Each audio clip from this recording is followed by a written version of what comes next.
Good. Yes, that's what I would say if I was sitting out there, too. 35 words. Here it is. A control for cancer is known, and it comes from nature, but it is not widely available to the public because it cannot be patented and therefore is not commercially attractive to the pharmaceutical industry. Now, there in 35 words is everything that you really need to know about this topic, if you really understand what that means. Now, that concludes my primary presentation. So, with the time that remains, I'll just cover a few spattering of remaining details.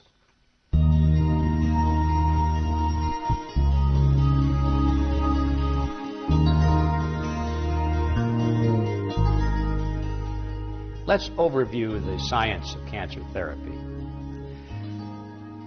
There are two views of cancer out there, the orthodox view and the alternative view, or the view that Dr. John had, and the view that I have, and the view that many doctors now have who have taken a deeper look at this and have abandoned the principles of orthodox therapy.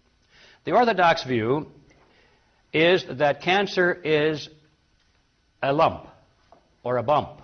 It is a growth. And therefore, if that is the cancer, obviously the solution to cancer is to get rid of the lump or the bump. Cut it out, burn it away, or poison it. Get rid of it. That's the cancer. And so you go to the orthodox physician and they'll cut it out or burn it away or poison it away, and they say, we got it all. Often, as you know, however, it comes back, so they didn't get it all. That's the orthodox view. The alternative view is that the lump or the bump is not the cancer at all. It's the symptom of the cancer. The question is, what caused the lump or the bump to grow? What is it in the metabolism of the body that causes that lump or bump to grow? And so, instead of looking at symptoms, the alternative physician will look at causes. And he will say that there's something wrong with the balance, the natural balance, the homeostasis of the body. Something is wrong that causes that lump or bump to grow, and that's what we're going to attack, not the lump itself. And so the orthodox physician wants to get rid of the lump. The alternative physician wants to get rid of the cause of the lump, and to a large extent will even ignore the lump or the bump, much to the dismay of the patient who's been taught to think that that's the cancer. Now, sometimes the alternative physician will remove the lump because of cosmetic reasons or because it's life-threatening, if it's growing near an artery or if it's blocking passage of the intestinal tract or something like that. It's got to be removed, but not because it's a lump, but because it's life-threatening regarding its location. And so they will get rid of the lump under those conditions, but otherwise they pretty much ignore it and say, well, it'll be gradually reabsorbed by the system over time, and if it's not, it'll be benign anyway. You see, most of those lumps and bumps, if you look at them under the microscope, are not pure cancer. Most of them are relatively small percentage of cancer. Most of those tissues that the doctors are concerned about eliminating are non-cancerous. Only the most virulent forms of cancer are all cancer. And so you have this mixture between cancer and non-cancer. And it's possible, let's say, to use radiation, and you can radiate the tumor, and incidentally, the cancer part of that tumor is more resistant to radiation than the non-cancerous part. So let's say if you have a tumor that's 80% non-cancerous and 20% cancerous, which is a fairly typical ratio, you can get rid of 80% of it, and the patient and the doctor are deliriously happy. Look, we've shrunk this tumor by 80%. But all they've done is gotten rid of the non-cancerous part. The remaining 20% is pure cancer now, and it spreads. So this focus on the tumor has some serious problems to it. So anyway, I'm a little bit off the track. That is one of the ways of distinguishing the two views between the orthodox and the alternative view of cancer. Now, to simplify this, we may think of cancer as the healing process gone out of control. I mean, if it weren't for the body's ability to repair itself and to produce new tissue constantly, we'd be in pretty bad shape, because that's a natural part of our life cycle. On an average, I've been told that the average cell lives about 7 years. Some live longer, some live shorter, but the average is about 7. So every cell in our body, on an average, has been replaced every 7 years. That explains my loss of memory, I keep telling Pat. Don't blame me, it's just my body. But actually, it's true. The brain, by the way, does not replace itself. That's one of those cells that stays on and on and on. But most of the cells do replace themselves on an average of 7 every 7 years.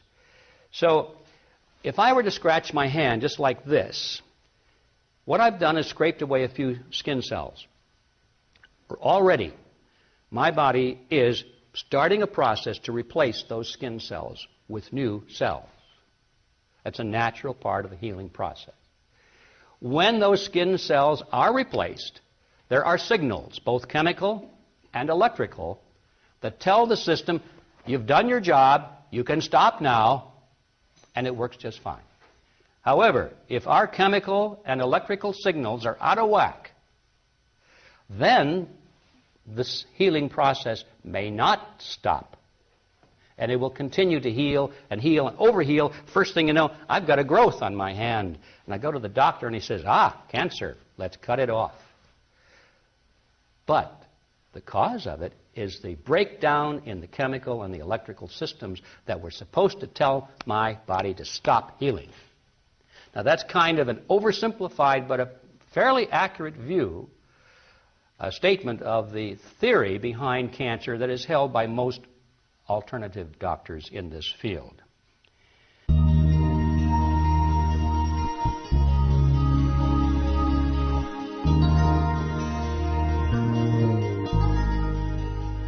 What are these electrical and chemical signals? We're going to focus this morning, because time requires we have to pick one. We can't pick them both. We're going to focus on the chemical side of it.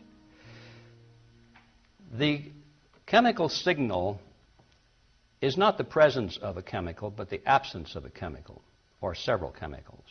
In other words, what I'm saying is cancer is not caused by something. It is caused by the lack of something. For years, they thought that cancer, or let's go back to scurvy. They thought that scurvy was caused by some kind of a bacterium or a virus or some evil substance that lurked in the dark holes of ships. Of course, we now know it was the lack of vitamin C. It wasn't something, it was the lack of something.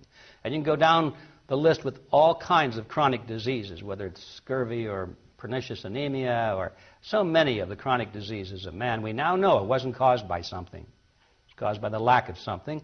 And we think that cancer is in exactly the same relationship. The lack of something. Well, what is this deficiency? What is it? Deficiency of what? Our view is that there are two primary deficiencies involved here. There are two factors. And the simplest way to identify them is to divide them into the intrinsic factor and the extrinsic factor. Intrinsic meaning it's something that arises from inside the body, that the body is supposed to produce itself. And the other is from outside the body. The extrinsic factor is something that comes in from the outer world. Both are necessary. There are others as well, but it has been the conclusion of the researchers in this field that these two that I'm going to mention are the primary ones. Now, the intrinsic factor, what comes from the body itself? Those are the proteolytic enzymes. The proteolytic enzymes are produced in the pancreas. They are the trypsin and the chymotrypsin and a whole cluster of enzymes that are designed to digest protein, hence proteolytic enzymes, to digest protein. Well, what's that got